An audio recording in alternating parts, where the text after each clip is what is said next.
Z našej strany celú dobu počujeme, že sa nesmieme stať ako západná Európa, keď ide o migračnú politiku. Za tú chybu obviňujú oprávnene progresívnu politiku, ale veľa, ktorí nežijú okolo tej progresívnej politike, si myslia, že ide len o migráciu a duhovú agendu. Tým ale tak nie je. Progresívna politika je plná nenávisti proti našej civilizácii a tým pádom hrozba pre nás. Ak mi neveríte, tak sa spolu pozrieme na pár príkladov, čo si progresívci o nás myslia. Do white lives matter? No, not in the slightest. No. I really don't give a fuck about white lives. Zatiaľ som hovoril o progresívnej politike, ale čo s tým vlastne myslím, je ľavicový extrémizmus. Pochopíte neskôr, prečo tomu tak hovorím. Akadémia ozbrojených síl definuje extrémizmus ako vyhranené ideologické postoje, ktoré vybočujú z ústavných zákonných noriem, vyznačujú sa prvkami intolerancie a útočia proti základným demokratickým ústavným princípom. Podľa ChatGPT sú znaky politického extrémizmu odmietanie demokracie ako takej, rozdelenie sveta na dobrých a zlých, napríklad, že nie je priestor na kompromis alebo veta, kto nie je s nami, je proti nám. Tretia vec je legitimizácia násiliu alebo nátlaku, čiže otvorenie alebo nepriamo s vetami ako inak to nejde alebo zaslúžia si to. Štvrtá vec je kolektívna vina. Celá skupina ľudí je označená ako problém bez ohľadu na jednotlivca. A posledná vec je potlačenie základných práv. Takže sloboda slova existuje len pre správnych a existuje obmedzovanie opozície, médií a menšín. Veľa ľudí si ale tieto charakteristiky vedia predstaviť len s pravicovými extrémistami, alebo vôbec nerozumejú, ako na lavici niekto môže byť extrémista. Veď oni sú predsa tí dobrí. A presne s týmto nápadom začína základ ľavého extrémizmus, ktorý už aj my na Slovensku môžeme nájsť. Ide o to, že lavica je dobrá a všetko možné spojené s pravicou je zlé. Na Slovensku to zatiaľ veľký problém nie je.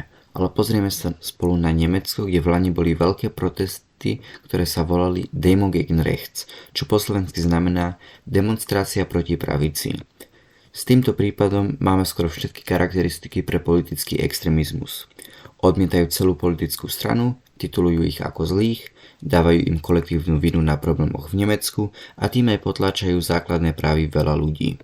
Keď potom títo extrémisti dosť vymijú ľuďom mozky, tak to v spoločnosti bude tolerované a dokonca vítané, keď bude násilie proti pravicovým politikom, lebo si myslia, že si to oni zaslúžili, lebo sú nacisti, rasisti alebo homofóbi. A tým sa chcem dostať k mojemu najdôležitejšiemu bodu, prečo ľavicový extrémizmus je nebezpečný. Pozrieme sa na krajiny, kde ľavicový extrémizmus má veľký vplyv. USA, Nemecko a Švajčiarsko. Určite je ich viacej, ale s týmito krajinami mám najväčšiu skúsenosť. Vo Švajčiarsku a Nemecku nájdeme ľavých radikálov a extrémistov v stranách ako Juso vo Švajčiarsku, Die Linke v Nemecku a Antifa, ktorá je všade. Hlavne Antifa má u mňa v škole veľkú prítomnosť. Tu vidíte len pár nálepok a grafity, ktoré sa môžu nájsť v blízkosti mojho školského areálu. Veľa z tých nálepok majú veľmi extrémne vyhlásenia a dokonca vyvolávajú k násiliu. A to extrémistické násilie je reálne. V roku 2024 boli vo Švajčiarsku 61 násilných udalostí kvôli politickému extrémizmu. Len jedna bola kvôli pravicovým extrémistom, zbytok bol kvôli ľavými. Ale v západnej Európe máme len začiatok toho, čo sa stane, keď sa ľavicový extrémizmus bude viacej rozširovať. To, čo sa dnes deje v Spojených štátoch, býva často predobrazom toho, čo o pár rokov príde aj k nám.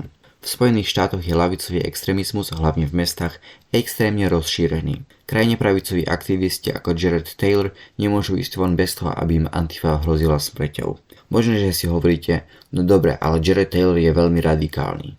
Ale aj ľudia, ktorí nie sú radikálni a majú názory bežných republikánov, sú ohrození ľavicovými extrémistami. Najznámejší príklad je Charlie Kirk, ktorého zabil ľavicový extrémista Tyler Robinson, ktorý mal aj konexie s Antifou. Ale násilie ľavicových extrémistov nekončí pri bežných aktivistov. V mestách ako Minneapolis, Los Angeles a Chicago sú ľavicoví extrémisti organizovaní ako teroristická skupina, ktorá naháňa, obťažuje a hádže ohňostroje po ICE. Ak neviete, tak ICE je zodpovedná za deportácie nelegálnych imigrantov.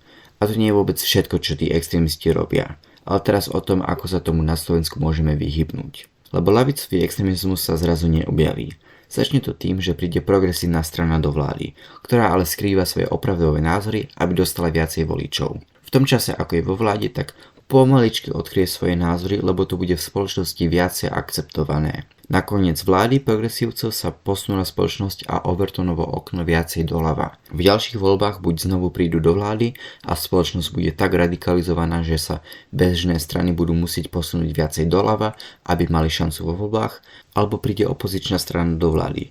Ale kvôli tej politickej zmene doľava zažijú veľa kritiky, že nebudú môcť splniť svoje cieľy, alebo že to bude spoločnosť ešte viacej radikalizovať doľava. A ak sa to stane, tak to bude veľmi ťažké zmeniť, lebo budeme na tom istom bodu, ako sú Spojené štáty teraz.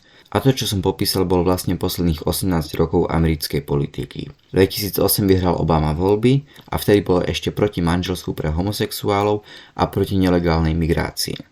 Ale počas Obamovej vlády legalizoval manželstvo pre homosexuálov a viacej menej zrušil deportácie nelegálov. Tým, že bol 8 rokov populárny prezident, tak sa spoločnosť posunula ešte viacej doľava. Republikáni teda museli urobiť napríklad kompromis, že nezrušia manželstvo pre homosexuálov, aby vôbec mali šancu vyhrať. Ako Trump prišiel do vlády, tak chcel postaviť hraničnú zeď a robiť masové deportácie. Ale kvôli tej politickej zmene zažil veľa kritiky. Nemohol splniť svoje cieľy a to jediné, čo urobil, bolo radikalizovať obe strany. To isté urobil Biden a teraz zase Trump. Takže keď dovolíme progresívcom ísť do vlády, tak to spôsobí ten domino efekt, že sa za 20 rokov pozrieme na Slovensko a to vôbec nespoznáme. Bratislava bude možno tak, ako je Paríž dneska. Plná cudzincov, čo si nevážia nás a našu spoločnosť. V Košiciach bude namiesto katedrály stať veľká mešita. Ráno nás nezbudí denný rozhlas, ale volanie na moslimskú bohoslužbu. V školách budú naše deti menšina a za to budú šikanovaní, ako sú už nemecké deti v Nemecku. My si myslíme, že sa najdôležitejšia fronta kultúrnej vojny deje v Spojených štátoch alebo v Európskom parlamente. Ale v skutočnosti je u nás, lebo my ešte máme naše Slovensko a zatiaľ nemáme veľké množstvo migrantov. Máme ešte spoločnosť, ktorá je kresťanská, konzervatívna a verí v tradičné hodnoty. Ja som Slovák Rojper a vidíme sa na budúci týždeň.